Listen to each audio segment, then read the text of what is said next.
Assalamualaikum and welcome to yet another episode of RMU podcast. Today I'm your host. My name is Hafsa and the guest we're having today with us is Dr. Alia. Assalamualaikum Dr. Alia. Walaikum assalam. How are you? I'm fine. How are you? Fine. So the topic that we're going to discuss today is NSAIDs and we thought that Dr. Alia would be a perfect choice for us to explain this topic. So Alia, what is NSAIDs basically? Firstly, thank you so much, Hafsa, for this beautiful introduction. Basically, NSAIDs जो होती हैं, these are non-steroidal anti-inflammatory drugs. Non-steroidal, you can understand that इनमें steroid ring नहीं होती और anti-inflammatory they are used for the treatment of inflammation. तो basically अब ऐसा नहीं है दैट अगर कहीं किसी को चोट लग गई है, कोई किसी की बॉडी में एडिमा हो रहा है या कोई सूजन हो रही है, तो जस्ट उन्हीं कंडीशंस में हम इन ड्रग्स को यूज़ करेंगे. ऐसा नहीं होता. इन ड्रग्स को हम एज एन एनर्जेसिक भी यूज़ कर सकते हैं टू रिलीव द पेन. इनका एंटी प्लेटलेट इफेक्ट भी होता है. अगर बॉडी में कहीं पे कोई क्लॉट होता है, देखें अगर किसी को कोई चोट लग जाती है ड्यूरिंग इंजरी, ब्लड क्लॉट होना अच्छी बात है, but as you know that हमारे बहुत सारे हार्ट डिजॉर्डर्स ऐसे होते हैं. फॉर एग्जाम्पल कोरोनरी आर्टरी ले लें. अगर कोरोनरी आर्टरी में हमारे कहीं पे क्लॉट बन जाता है तो क्या होगा, हार्ट की ब्लड सप्लाई रुक जाएगी, तो that can lead to heart attack. उसके चांसेस बहुत ज़्यादा बढ़ सकते हैं. तो उस सिचुएशंस में हमें एंटी प्लेटलेट ड्रग्स की ज़रूरत पड़ती है, जिनमें आपकी जो एनसेड्स होती हैं उनमें से जो सबसे ज़्यादा प्रोटोटाइप ड्रग है दैट इज़ एस्पिरिन, वो दी जाती है. और इसके अलावा इसका एक एंटी पायरेटिक इफेक्ट भी है. By the word pyretic you can understand कि ये फीवर को ट्रीट करती है. तो बेसिकली कहने का मकसद ये है दैट ऐसा नहीं है दैट हम जस्ट इनको इन्फ्लेमेशन के लिए ही इन्फ्लेमेशन के ट्रीटमेंट के यूज़ करेंगे. इनके और भी बहुत सारे इफेक्ट्स होते हैं. तो जब ये बॉडी में एंटर करते हैं तो ये वर्क कैसे करते हैं, like what's the physiology behind them? Hafsa, अगर मैं पूरा एक्सप्लेन करने बैठूंगी तो ये बहुत ज़्यादा डीप हो जाएगा, but I can try to explain you in an easy वे.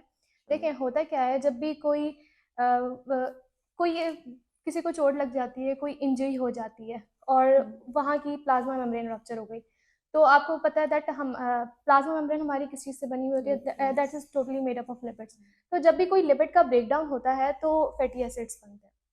तो होता क्या है, जब प्लाज्मा मेम्ब्रेन रप्चर होती है तो एक special kind of fatty acid release होता है that is called arachidonic acid.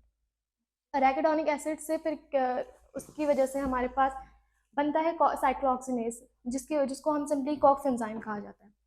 COX की वजह से जो होते हैं वो हमारे पास प्रोस्टाग्लैंडिन्स बनते हैं, जो कि एक कॉक्स 1 होता है और कॉक्स 2 होता है. कॉक्स 1 जो होता है वो हमारे पास नेचुरली रेगुलरली बॉडी में काम कर रहा होता है, उसको किसी एक्सटर्नल स्टिमुलस की ज़रूरत नहीं पड़ती. वो वाले प्रोस्टाग्लैंडिन्स रिलीज करता है which are important for our body. For example prostaglandins क्या करते हैं, हमारी स्टमक में म्यूकस प्रोडक्शन को ज़्यादा करते हैं और एसिड प्रोडक्शन को कम करते हैं. तो वो एक हमारा मेंटेन रहता है सिस्टम. और क्या करते हैं, ये हमारी वेजल्स को डायलेट करते हैं, जिसकी वजह से हमारा ब्लड फ्लो अच्छा हो जाता है. और इसके अलावा they are also responsible for the retention of ductus आर्टरियोसिस.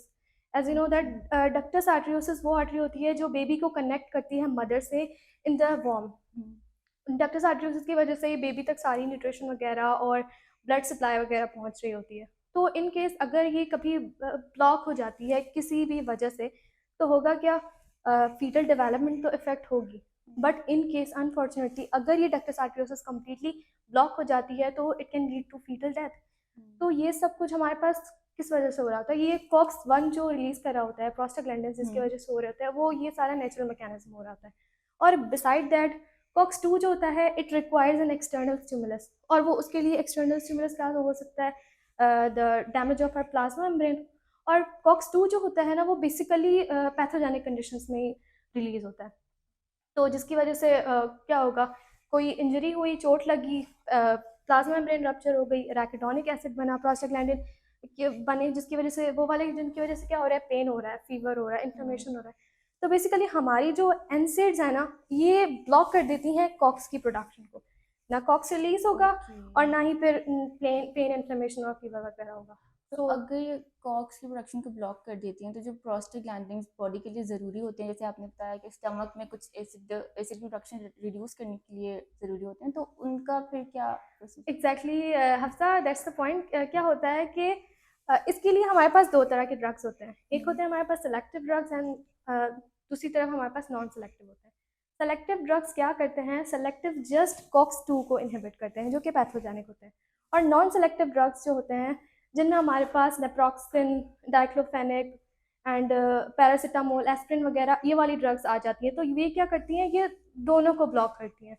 तो हमें ये ध्यान में रखना चाहिए कि जब अगर कोई ऐसी नॉन सेलेक्टिव ड्रग ले रहे हैं, लाइक एस्प्रिन किसी ने ले ली, तो क्या होगा, जिस वजह से उसने लिया पेन फीवर वगैरह, वो तो ठीक हो जाएगा, बट उसके साथ उसका साइड इफेक्ट क्या हो रहा है दूसरा, वो साथ ही साथ स्टमक में क्या करेगा, एसिड प्रोडक्शन को इंक्रीज कर देगा और उसकी म्यूकस प्रोडक्शन कम हो जाएगी, तो that can lead to stomach ulcer.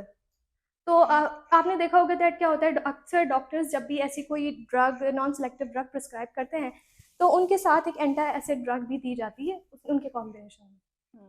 तो वही दूसरी साइड पर हमारे पास जो दूसरी कैटेगरी है ड्रग्स की, दैट इज सेलेक्टिव, उनको बेसिकली कॉक्सिप्स कहा जाता है।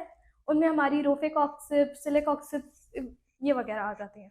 तो इनके इतने सारे डिसएडवांटेजेस हैं, so there must be some conditions under which we can use them. So what are those conditions? जी एग्जैक्टली, ड्रग्स को हम यूज़ करेंगे, इनको हम एज एन एनाल्जेसिक यूज़ कर सकते हैं टू रिलीव द पेन, और इनका एंटीपायरेटिक इफेक्ट भी है, इनको फीवर को ट्रीट करने के लिए यूज़ करते हैं। होता क्या है, बेसिकली हमारे बॉडी का टेम्परेचर कौन मेंटेन कर रहा होता है, हाइपोथैलेमस मेंटेन कर रहा होता है। लेकिन जब प्रोस्टाग्लैंडिन रिलीज होता है, स्पेशली PGE2, जब वो रिलीज होता है, तो क्या होता है, वो हाइपोथैलेमस में जाके हमारा जो बॉडी टेम्परेचर है उसको रीसेट कर देता है। उसकी वजह से क्या होता है, हमारा बॉडी टेम्परेचर ज़्यादा हो जाता है। एनसेड्स क्या करते हैं, प्रोस्टाग्लैंडिन E को जो है वो ब्लॉक कर देते हैं, तो उसकी वजह से फिर हाइपोथैलेमस दोबारा से हमारा जो बॉडी टेम्परेचर है उसको नॉर्मल कर देता है।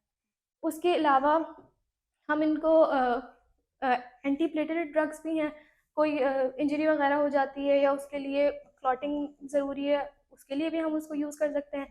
और हम इसको एज एन इनको डिस्मेनोरिया में भी यूज़ किया जाता है। Dysmenorrhoea means the abnormal pain that usually women face during their menstrual cycle. तो एक्चुअली होता क्या है, जब यूट्रस एबनॉर्मल कॉन्ट्रैक्शन होती है यूट्रस में, तो उसकी वजह से पेन फील होता है बहुत ज़्यादा। तो ये ड्रग्स क्या करती हैं, यूट्रस की कॉन्ट्रैक्शन जो है उसको बंद कर देती है। यूट्रस कॉन्ट्रैक्ट नहीं करता तो वो पेन फील नहीं होता उनको। Okay, so if NSAIDs have so many advantages, then there must be some disadvantages, right? So what are those disadvantages? हाँ, ऑब्वियसली इसके डिसएडवांटेजेस भी हैं, मैं बीच में बता भी चुकी हूँ आपको, लाइक जैसे it can lead to stomach ulcer, और इसकी वजह से प्लेटलेट डिसफंक्शनिंग भी हो जाती है। उसमें क्या होता है, अगर ड्यूरिंग इंजरी जब कोई सर्जरी वगैरह की जाती है, तो पेशेंट से पूछा जाता है कि कहीं वो ऐसी कोई ड्रग वगैरह तो नहीं ले रहा, क्योंकि अगर वो ले रहा है ना, तो सर्जरी के बाद वो प्रॉपर हील नहीं हो पाएगी, क्योंकि प्लेटलेट फंक्शन नहीं कर रहे होंगे अपना प्रॉपरली, तो दैट्स वाई वो एक कॉम्प्लिकेशन हो सकती है उसमें। और उसके अलावा इस उसको एक गैस्ट्रेशन, प्रोलंगेशन ऑफ गैस्ट्रेशन पीरियड हो सकती है।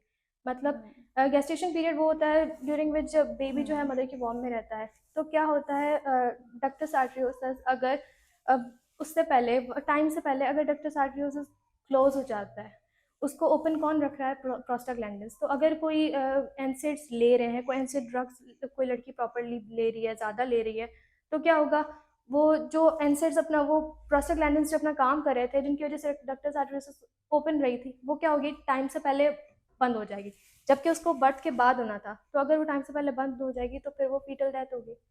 और उसके अलावा यूट्रस कॉन्ट्रैक्शन नहीं करेगा। अगर यूट्रस कॉन्ट्रैक्शन नहीं हो रही उसमें, तो क्या होगा, लेबर एक्सीड कर जाएगी। अगर वो प्रॉपर 9th मंथ का है टाइम पीरियड, तो अगर वो कोई एनसेड वगैरह ले रही है, तो दैट कैन कॉज के वो अपने 9 मंथ को एक्सीड कर जाए, क्योंकि उसको लेबर पेन नहीं होगा। Thank you so much for your time, Alia. It was really nice being with you. You have explained this topic really beautifully. और मुझे तो ये बहुत अच्छे तरीके से समझ आ गया, और मुझे आ गया, तो आई होप हमारी ऑडियंस को भी आ ही गया होगा, क्योंकि वो मुझसे ज़्यादा इंटेलिजेंट है।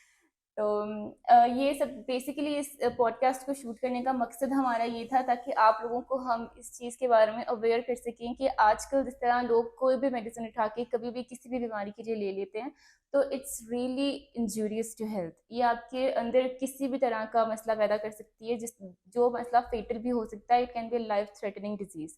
तो ये चीज़ जो है, आप इस चीज़ को थोड़ा सा अवॉइड करें। आप कोई भी मेडिकेशन यूज़ करने से पहले अपने डॉक्टर से कंसल्टेशन ज़रूर करें, वरना it can be a really bad disease for your body. So again, thank you so much, Alia, and thank you to our viewers for paying attention. Thank you. Allah Hafiz.